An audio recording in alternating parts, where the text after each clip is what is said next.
చట్టసభల్లో మహిళలకు 33% రిజర్వేషన్ కల్పిస్తామని టీడీపీ పార్టీ మహానాడులో తీర్మానం చేయటం హర్షణీయమని అందుకు పార్టీ జాతీయ వర్కింగ్ ప్రెసిడెంట్ నారా లోకేష్ కు ముఖ్యమంత్రి నారా చంద్రబాబు నాయుడుకు ప్రత్యేక కృతజ్ఞతలు తెలియజేస్తున్నామని తెలుగుదేశం పార్టీ మహిళా నేతలు దర్శి నియోజకవర్గ TDP incharge doctor Gottipati Lakshmi, గ్రంథాలయ సంస్థ చైర్మన్ ముప్పవరపు సుచిత్ర వీరయ్య చౌదరి, సాంస్కృతిక విభాగం చైర్మన్ తేజస్వినిలు అన్నారు. నగరంలోని ఎన్టీఆర్ భవన్ లో 33% రిజర్వేషన్ శ్రీశక్తి పథకం ద్వారా ప్రవేశపెట్టిన తీర్మానాన్ని స్వాగతిస్తూ మహిళలు ఎన్టీఆర్ విగ్రహానికి పాలాభిషేకం చేశారు. స్వర్గీయ నందమూరి తారక రామారావు ఆనాడు మహిళలకు ఆస్తిలో సమాన హక్కు కల్పించారని, అదేవిధంగా కేంద్రంలో మహిళలకు 33% రిజర్వేషన్ చట్టం తెచ్చారని, పార్లమెంట్ లో ఆమోదించినా ఆమోదించకపోయినా రాష్ట్రంలో అమలు చేసి తీరతామని చెప్పడం తెలుగుదేశం పార్టీ మహిళలకు ఇచ్చిన గౌరవమని తెలిపారు. ఒంగోలు పార్లమెంటు నియోజకవర్గ తెలుగుదేశం పార్టీ అధ్యక్షులు కనిగిరి శాసనసభ్యులు ముక్కు బొగ్గనరసింహారెడ్డి సూచనల మేరకు ఈ కార్యక్రమం చేపట్టామని తెలిపారు. ఈ కార్యక్రమంలో మాజీ మేయర్ గంగాడ సుజాతతో పాటు టీడీపీ పార్టీ వివిధ విభాగాలకు చెందిన మహిళా నాయకురాళ్లు ఆర్ల వెంకటరత్నం, కుసుమకుమారి, టి అనంతమ్మ, రావుల పద్మజ, నిడమానూరి పావని, గోరింట్ల అనురాధ, పెద్దిశెట్టి వరలక్ష్మి, శోభానం లక్ష్మి, నాలం నరసింహ తదితరులు పాల్గొన్నారు.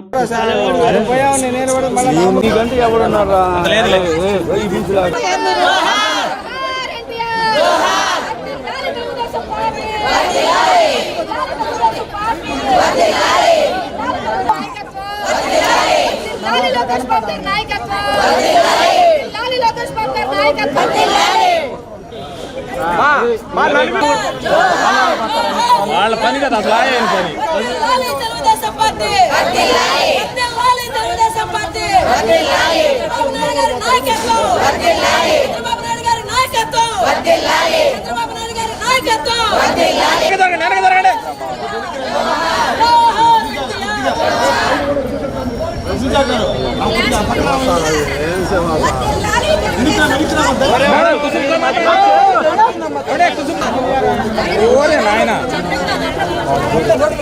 నలుగురు కలిసిపోయింది ఒకసారి అలా పట్టుకోండి.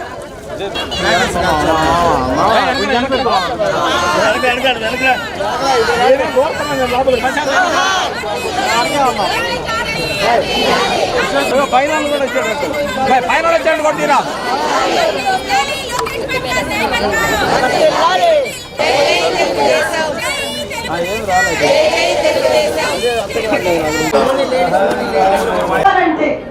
ఇది కదా మనకి ప్రకాశం జిల్లాలో వినపడే సౌండ్ అంటే, ముందుగా మనం అందరం ఇక్కడ చేరడానికి కారణం మనందరినీ వెనకుండి నడిపిస్తున్న శక్తులైన మన ఉగ్ర అన్నకి, అదేవిధంగా దామచర్ల జనార్దన్ గారికి ధన్యవాదాలు తెలియజేస్తూ, వేదిక మీద పెద్దలు ఏ దారి లేని దర్శికి ఒక దారిగా నిలబడుతూ ఒక మార్గదర్శిలా దారి చూపిస్తున్న మా లక్ష్మి అక్కకి, అదేవిధంగా గ్రంథాలయ చైర్మన్ మా సుచిత్ర వదనకి, అదేవిధంగా ఒంగోలు మేయర్ గారు గంగాడ సునీతమ్మకి, ఒంగోలు తెలుగు మహిళా శక్తులందరికీ, నా కళ్ళ ముందున్న తెలుగు మహిళలందరికీ, ప్రకాశం జిల్లా ఆడపడుచులందరికీ, మహిళా లీడర్లందరికీ పేరు పేరున నమస్కారం.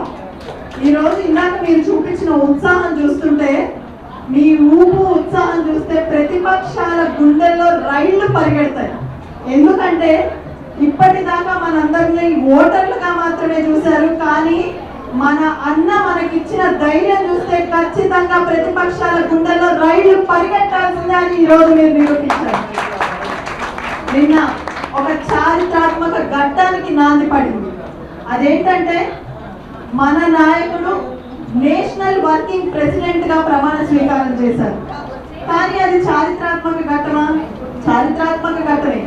అంతకంటే పెద్ద వార్త ఒకటి ఉంది. నేషనల్ వర్కింగ్ ప్రెసిడెంట్ గా ప్రమాణ స్వీకారం చేసిన వెంటనే ఆయన అధికారాన్ని పెంచుకోవాలనుకోలేదు, అధికారాన్ని పంచాలి అని నిర్ణయించుకున్నారు. ఆయన నేషనల్ వర్కింగ్ ప్రెసిడెంట్ గా ప్రమాణ స్వీకారం చేసిన వెంటనే ఈ రాష్ట్రంలోని 2,50,00,000 మంది మహిళలకు నేనున్నాను అనే భరోసా ఇచ్చారు. ఆ భరోసాని ఒక గొప్ప బహుమతి లాగా ఈ రాష్ట్రంలోని మహిళలందరికీ ఇచ్చారు. ఆ భరోసా ఏంటంటే, మహిళలందరి తల మీద చెయ్యి వేసి నిమురుస్తూ ఓదార్చడం కాదు, అక్క చెల్లెమ్మనంటూ పొడి పొడి మాటలు చెప్పడం కాదు, పెద్ద పెద్ద ఉపన్యాసాలు మహిళల గురించి ఇవ్వడం కాదు, మహిళలకి నేనున్నాను అని సానుభూతి ఇవ్వడం కాదు, చరిత్రలోనే ఎప్పుడు కని విని ఎరుగని రకంగా మహిళల గౌరవం గురించి మాట్లాడుతున్న రోజుల్లోనే మహిళల నాయకత్వం గురించి ఆలోచించిన ఒకే ఒక్క లీడర్ పేరు నారా లోకేష్. ఈరోజు రాజకీయాల్లో మీరు కూడా మాకు సమానంగా రావాలి అని ఇండియాలో బిల్ పాస్ అయినా అవ్వకపోయినా తెలుగుదేశం పార్టీలో ఖచ్చితంగా మహిళలకి 33% రిజర్వేషన్ ఇస్తారు అంటూ ఈ రాష్ట్రంలోనే కాదు దేశంలో ఏ పార్టీ తీసుకొని నిర్ణయం తీసుకుంది మన నాయకుడు నారా లోకేష్ అన్న. ఇది ఈ రోజు మొదలైన ఆలోచన కాదు, మన పార్టీ వ్యవస్థాపకుడు మన దైవం అన్న నందమూరి తారక రామారావు గారే ఆ రోజు ఆస్తిలో సమాన హక్కు దగ్గర నుంచి మొదలు పెడితే మనందరికీ తెలుసు. అతి తక్కువ మందికి తెలిసింది మాట్లాడుకునే విషయం ఏంటంటే దేశంలోనే అత్యున్నత సభ అంటే దేశంలో పార్లమెంట్ కంటే పెద్దది, అంటే మనకి లోక్సభ కంటే పెద్దదైనది రాజ్యసభ. అత్యధికంగా పురుషుల్నే పంపించే రాజ్యసభలో 1983లో మనం గెలిచిన 2 సంవత్సరాల్లోనే మహిళలు కూడా అత్యున్నత సభకి వెళ్లి వాళ్ళ గళాన్ని వినిపించాలి అని మన రాష్ట్రం నుంచి రేణుకా చౌదరిని పంపించింది ఆ రోజు అన్న నందమూరి తారక రామారావు గారు. పవర్ లో ఉన్నప్పుడే కాదు, అపోజిషన్ లోకి వెళ్ళిన తర్వాత కూడా 1992లో అపోజిషన్ లో కూడా పురుషుల్ని పంపించకుండా మళ్ళీ రేణుకా చౌదరి గారిని పంపించింది కూడా ఆ రోజు అన్న నందమూరి తారక రామారావు గారు. ఆ తర్వాత రాజ్యసభకి ఎంతో తక్కువగా మహిళల్ని పంపించే రోజుల్లోనే జయప్రద గారిని, వంగ గీత గారిని, ఎంపీ సుధా గారిని, అదే విధంగా ఎంతో మంది తోట సీత మహాలక్ష్మి గారు లాంటి వాళ్ళందరినీ కూడా రాజ్యసభ గడప తొక్కించి తెలుగు మహిళ సత్తా ఏంటో ఢిల్లీలో వినిపించిన నాయకత్వం మన తెలుగుదేశం పార్టీ. అంతేకాకుండా అన్న నందమూరి తారక రామారావు గారి నుండి ఆ వారసత్వాన్ని పుణికి పుచ్చుకుంటూ మహిళ బలపడితేనే కుటుంబం బలపడుతుంది, కుటుంబం బలపడితేనే సమాజం బలపడుతుంది, సమాజం బలపడితేనే రాష్ట్రం బలపడుతుంది అని నమ్ముతూ మన నాయకుడు నారా చంద్రబాబు నాయుడు గారు ఈ రోజు ఒక దళిత మహిళ అయిన ప్రతిభా భారతి గారిని ఉమ్మడి ఆంధ్రప్రదేశ్ తొలి మహిళా స్పీకర్ గా నిలబెట్టిన ఘనత కూడా మన తెలుగుదేశం పార్టీది. ఇంతేకాకుండా పరిపాలనలోనే అత్యున్నత స్థాయి ఏదైనా ఉంది అంటే అది chief secretary of the state.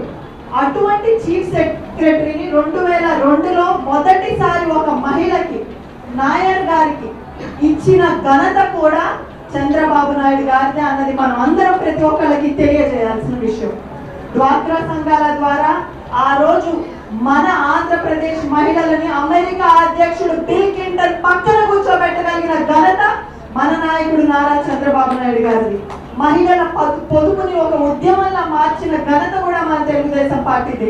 ఇవన్నీ కూడా కొనసాగిస్తూ ఈ రోజు కొత్త ఆలోచనలతోటి, కొత్త మార్పుతోటి మహిళలంటే ఓటర్లుగా పరిమితం అవ్వకూడదు, నిర్ణయాలలో సమాన హక్కు వాళ్ళకి ఇవ్వాలి అని ఈ రోజు నారా లోకేష్ అన్న తీసుకున్న ఈ నిర్ణయాన్ని ఇప్పుడు దాకా అందరూ నారా లోకేష్ అన్న అంటే ఏంటో అనుకున్నారు. ఆయన నిన్న తీసుకున్న నిర్ణయంతో రాష్ట్రానికే కాదు దేశానికి ప్రూవ్ చేశారు. What TDP thinks today India will follow tomorrow అన్న విషయాన్ని మరి ఒక్కసారి ఆయన తెలియజేశారన్నది మనం గుర్తుపెట్టుకుంటూనే ఈ రోజు ప్రతిపక్షాలు మైకుల ముందు నిలబడి మేము మహిళలకు ఎంతో ప్రాధాన్యత ఇస్తామని చెప్పే వాళ్ళందరికీ లోకేష్ అన్న స్టైల్లో చెప్పాలంటే బోత్ ఆర్ నాట్ సేమ్. ఎందుకంటే 46 ఎమ్మెల్సీ స్థానాలు వైఎస్ఆర్సీపీ చేతిలో ఉంటే ఎంతమంది మహిళలకు ఇచ్చారో తెలుసా? కేవలం 4 మహిళలకు ఇచ్చారు. 46 స్థానాలు ఉంటాయి. కానీ తెలుగుదేశం ప్రభుత్వం ఏం చేస్తుందో తెలుసా? 3 ఎమ్మెల్సీ స్థానాలు ఉంటే అందులో ఒకటి మన కావలి గ్రీష్మ గారికి ఇచ్చి ఈ రోజు 3లో 1 ఇచ్చిందంటే అది తెలుగుదేశం పార్టీ. అంతేకాకుండా అపోజిషన్ లో కూడా ఉన్న ఒక్క ఎమ్మెల్సీ స్థానాన్ని మనం ఇచ్చింది ఎవరికి? అనురాధ గారికి, ఒక బీసీ మహిళకి ఆ రోజు ఎమ్మెల్సీ స్థానాన్ని ఇచ్చిన ఘనత కూడా మన తెలుగుదేశం పార్టీది. కాబట్టి రాజకీయాల్లో మహిళలకు సమ ప్రాధాన్యత ఇస్తూనే ఉన్నాం. 1983 నుంచి మొదలైన ఈ నాంది ఈ రోజు నారా లోకేష్ అన్న ద్వారా ఇండియాకే ఇన్స్పిరేషన్ గా నిలిచిన నాయకత్వం మనందరికీ ఉందని తెలియజేస్తూ ఒక్కసారి అందరూ గట్టిగా థ్యాంక్ యూ లోకేష్ అన్న అని చెప్పాలి. థ్యాంక్ యూ లోకేష్ అన్న. ఈరోజు మనం అందరం ఇక్కడ ఇంత సంతోషంగా ఎందుకు కలుసుకుంటున్నామో మనందరూ తెలిసిన విషయమే. మన తెలుగుదేశం పార్టీ అంటేనే మహిళా సాధికారత, మహిళలకు గౌరవం ఇచ్చే పార్టీ, అట్లాగే మహిళలకి రాజకీయ సాధికారత కల్పిస్తూ మన లోకేష్ అన్న వర్కింగ్ ప్రెసిడెంట్గా బాధ్యతలు తీసుకున్నాక నిన్న మహానాడులో మహిళలకి చట్టసభల్లో 33% అవకాశం కల్పిస్తూ తీసుకున్న నిర్ణయం ఒక చారిత్రాత్మకం. ఎందుకంటే మనందరికీ తెలిసిందే, కేంద్ర స్థాయిలో కొన్ని రాజకీయ అడ్డంకుల వల్ల బిల్ ఆమోదం కాకపోయినా రాష్ట్ర స్థాయిలో మహిళలకి 33% ఇస్తూ ముందుకెళ్ళింది మన తెలుగుదేశం పార్టీ. ఆ బాధ్యతని తీసుకొని అమలు చేసింది మన లోకేష్ అన్న. మహిళలకి గౌరవం గురించి మాట్లాడుకుంటే టీడీపీ స్థాపించిన దగ్గర నుంచి మనం చూస్తే ఒక మహిళ నిలబడితే ఆ కుటుంబం నిలబడుతుంది అని నమ్మిన వ్యక్తి అన్న ఎన్టీఆర్ గారు. ఆ రోజుల్లోనే మహిళలకి ఆస్తిలో సమాన హక్కు కల్పించారు. అదేవిధంగా చంద్రబాబు నాయుడు గారు డ్వాక్రా సంఘాలను ప్రవేశపెట్టారు. ఇప్పుడు మనం చూస్తే లక్షల డ్వాక్రా గ్రూపులు బలోపేతం చేస్తూ కొన్ని వేల కోట్లు కేటాయించడం జరుగుతుంది. అలాగే స్థానిక సంస్థల్లో రిజర్వేషన్లు అయినా మనం అందరం ఆలోచిస్తే మహిళలు ఒకప్పుడు బ్యాంక్ అంటే భయపడి బ్యాంక్ అంటే ఎలా వెళ్ళాలి, ఎట్లా చూడాలని తెలియని మహిళలు ఇప్పుడు బ్యాంక్ లావాదేవీలు చూస్తున్నారు. గ్రామ సభలకి వెళ్ళాలన్నా లేదా మాట్లాడాలన్నా ఆలోచన చేసే మహిళలు ఇప్పుడు గ్రామాల్లో సర్పంచ్లుగా, చైర్పర్సన్ గా, మనం ఈవెన్ అసెంబ్లీలో కూడా మహిళలను చూస్తున్నామంటే. అలాగే మనం తెలుగుదేశం పార్టీ స్థాపించిన దగ్గర నుంచి చూస్తే మహిళలకి అనేక సంక్షేమ పథకాలు తీసుకొచ్చారు. పసుపు కుంకుమ, తల్లి బిడ్డ ఎక్స్ప్రెస్ కానీ, ఉద్యోగ అవకాశాలు కానీ, వేలాది టీచర్ పోస్టులు కానీ, మహిళా కమిషన్ ఏర్పాటు చేసుకోవడం కానీ, లేదా మహిళల్ని పారిశ్రామికవేత్తలుగా తీర్చిదిద్దడంలో కానీ. ఇప్పుడు అంతేందుకు ఈ 2 ఏళ్ల మన కూటమి పాలన చూస్తే మన ప్రభుత్వం ఎలా అయితే ఎలక్షన్స్ ముందు సూపర్ 6 హామీ ఇచ్చారో అందులో అత్యధిక ప్రాధాన్యత మహిళలకు ఇస్తూ ముందుకెళ్ళడం జరిగింది. తల్లికి వందనం ద్వారా 9,000 కోట్ల రూపాయలు తల్లుల అకౌంట్ లో పడిందంటే అక్కడ మన ప్రభుత్వం మహిళల మీద ఉన్న చిత్తశుద్ధి, మహిళల సాధికారత మీద ఉన్న చిత్తశుద్ధి కనిపిస్తుంది. అట్లాగే ఉచిత బస్ అయినా, ఉచిత గ్యాస్ అయినా, డిఎస్సిలో మహిళలకు రిజర్వేషన్ అయినా, ఉపాధి అవకాశాలైనా, ఇలా చెప్పుకుంటూ పోతే ఇప్పుడు మన లోకేష్ అన్న విద్యా ఉపాధి రంగాల్లో మహిళలను ముందుకు ఉంచడం, ముందుకు ప్రోత్సహించడంలో కానీ, టెక్నాలజీకి మహిళల్ని మరింత దగ్గర చేయడంలో కానీ ఒక బాధ్యత తీసుకొని పార్టీని బలోపేతం చేస్తూ మహిళలకు గౌరవం ఇస్తూ అవకాశాలు ఇస్తూ ముందుకెళ్తున్నారు. స్త్రీ శక్తి అనే నినాదంతో జరిగిన మహానాడికి సరైన అర్థం నిన్న మహిళలకి 33% రిజర్వేషన్ కల్పించడం. ఈ సందర్భంగా మహిళలందరి తరఫున లోకేష్ అన్నకి ధన్యవాదాలు తెలియజేస్తున్నాము. గర్వంగా ఉంది, ఎందుకంటే కుటుంబాన్ని నడిపించే మహిళ ఒక పాలసీ మేకర్గా, ఒక డెసిషన్ తీసుకుంటూ పొలిటీషియన్గా ముందుకు రాణించగలదు అనే నమ్మకంతో ప్రోత్సహించిన, డెసిషన్ తీసుకున్న తెలుగుదేశం పార్టీకి, గౌరవ ముఖ్యమంత్రి చంద్రబాబు నాయుడు గారికి, మన లోకేష్ అన్నకి ప్రత్యేకమైన ధన్యవాదాలు. జై తెలుగుదేశం, జోహార్ ఎన్టీఆర్, జై మహిళా శక్తి. మహిళల గౌరవం, సాధికారత కోసం ఎప్పుడూ ముందుండే పార్టీ మన తెలుగుదేశం పార్టీ. మహానేత నందమూరి తారక రామారావు గారు మహిళలకు ఆస్తి హక్కులు ఇచ్చి చరిత్రను రాస్తే మహిళల ఆర్థిక భద్రత కోసం డ్వాక్రా సంఘాలను బలోపేతం చేసి లక్షలాది కుటుంబాలకు అండగా నిలిచిన నాయకులు మరి మన నారా చంద్రబాబు నాయుడు గారు. అదే వారసత్వాన్ని నేడు యువనేత నారా లోకేష్ అన్న గారు మరింత బలంగా ముందుకు తీసుకెళ్తున్నారు. నిన్న జరిగిన మహానాడు వేదికగా మహిళలకు వచ్చే ఎన్నికలలో 33% రాజకీయ రిజర్వేషన్లు కల్పిస్తామని లోకేష్ గారు ప్రకటించడం నిజంగా చారిత్రాత్మక నిర్ణయం. ఇది కేవలం రాజకీయ ప్రకటన మాత్రమే కాదు, మహిళలపై ఆయనకు ఉన్న గౌరవం, నమ్మకం, బాధ్యతకు ఒక నిదర్శనం. మహిళలు కేవలం ఓటర్లుగా మాత్రమే కాకుండా సమాజాన్ని మార్చే శక్తిగా చూస్తున్న నాయకులు లోకేష్ అన్న గారు. చాలా మంది మహిళా సాధికారత గురించి మాట్లాడతారు, కానీ అవకాశాలు ఇవ్వడంలో వెనకడుగు వేస్తున్నారు. కానీ లోకేష్ గారు మాత్రం మాటలకి కాదు, చేతల్లో మహిళలకు ప్రాధాన్యం ఇస్తున్నారు. మహిళల భద్రత, గౌరవం, ఆర్థిక భద్రత కోసం ఆయన ఎప్పుడు అండగా నిలుస్తున్నారు. మహిళల అభివృద్ధి రాష్ట్ర అభివృద్ధి అని నమ్మకంతో ముందుకు సాగుతున్న లోకేష్ అన్న గారి నాయకత్వం ప్రతి మహిళకు కొత్త ధైర్యాన్ని ఇస్తుందని, ఈ నిర్ణయం మహిళా రాజకీయాల చరిత్రలో ఒక గొప్ప మైలురాయిగా నిలబడుతుందని ఆశిస్తూ, మరి నాకు ఈ అవకాశం ఇచ్చిన వారికి ప్రత్యేక అటు మాతృ దినోత్సవానికో మహిళా దినోత్సవానికో మరి పొగుడుతారు తప్ప మరి కార్యరూపంలో దాచడంలో నిజంగా అన్ని స్టేట్లు కూడా వెనకబడితే, మరి నిన్న మన అందరి యొక్క శ్రేయస్సు కోసం మహిళ కూడా చట్టసభలో తన గడమెత్తితే ఎలా ఉంటుంది అనేది మరి చూపించడానికి మన లోకేష్ బాబు గారు పెట్టినటువంటి మన కోసం 30% మహిళా రిజర్వేషన్ ప్రవేశపెడితే దానికి అందరూ కూడా ఆమోదించి ప్రతి ఒక్కరు కూడా దానికి ఆహ్వానిస్తూ మరి అందరూ కూడా హర్షధ్వానాల మధ్య మరి మహిళ ముందుకు వెళ్ళడానికి నిజమైన సంస్థానం కల్పించడానికి తీసుకునే నిర్ణయానికి మనందరూ కూడా ఎంతో సంతోషంగా ఈ రోజున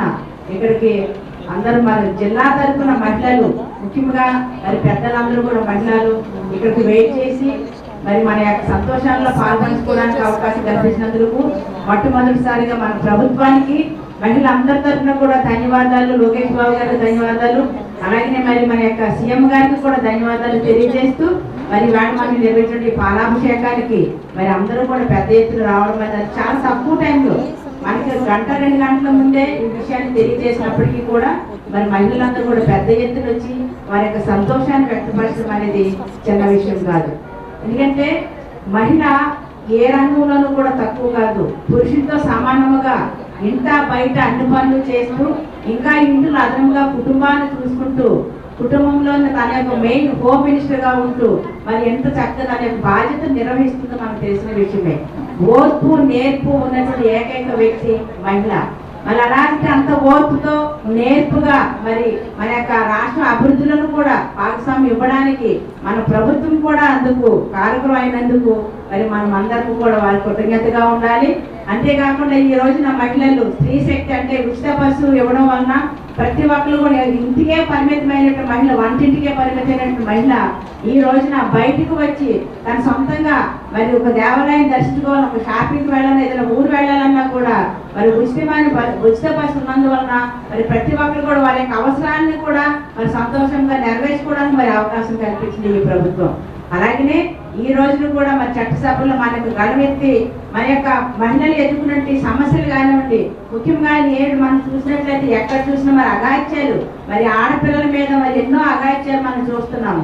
దాని మీద కఠిన చర్యలు ఏ రకంగా తీసుకుంటున్నారు కూడా మనం అందరం కూడా గమనిస్తున్నాము. కాబట్టి మనము కూడా చట్టసభలో మన యొక్క గళాన్ని ఎత్తి స్త్రీ యొక్క అవసరాలు ఏమైతే ఉన్నాయో, తన యొక్క బాధలు ఏమైతే ఉన్నాయో, బాధ్యతలు ఏమైతే ఉన్నాయో, అలాగే సమాజంలో ఉన్న అన్ని విషయాల మీద కూడా మనకి కూడా అవగాహన ఉందనే విషయాన్ని మరి మనం తెలియజేయడానికి కల్పించే అవకాశానికి మరొకసారి మన ప్రభుత్వానికి కృతజ్ఞత తెలియజేస్తూ మరి నాకు ఈ అవకాశం ఇచ్చినటువంటి పెద్దలకు నా ధన్యవాదాలు.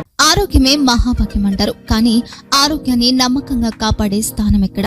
ఇది ఒంగోలులో మీకు దగ్గరగా మన Venkataramana nursing home private limited caring your life 54 ఏళ్ల విశ్వాసంతో ఇది ఒక హాస్పిటల్ కాదు, ఇది ఒక విశ్వాసం.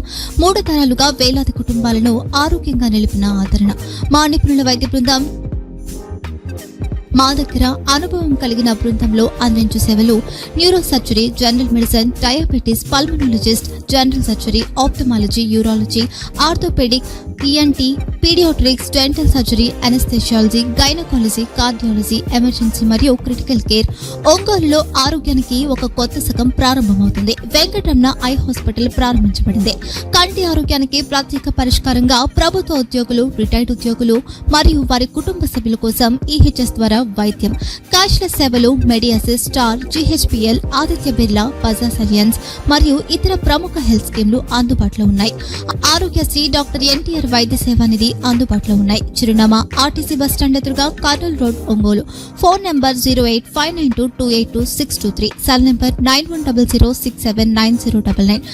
Eye hospital number 9866484770. Website www.venkatramannursing.com. Facebook www.facebook.com/pkrnh. Venkataramana nursing home, 3 తరాల విశ్వాసం, నూతనతతో కూడిన సేవ. మేము కేవలం చికిత్స చేయము, మేము శ్రద్ధ వహిస్తాం, పరిరక్షిస్తాం. సేవ చేయడం మాకు ధ్యేయం.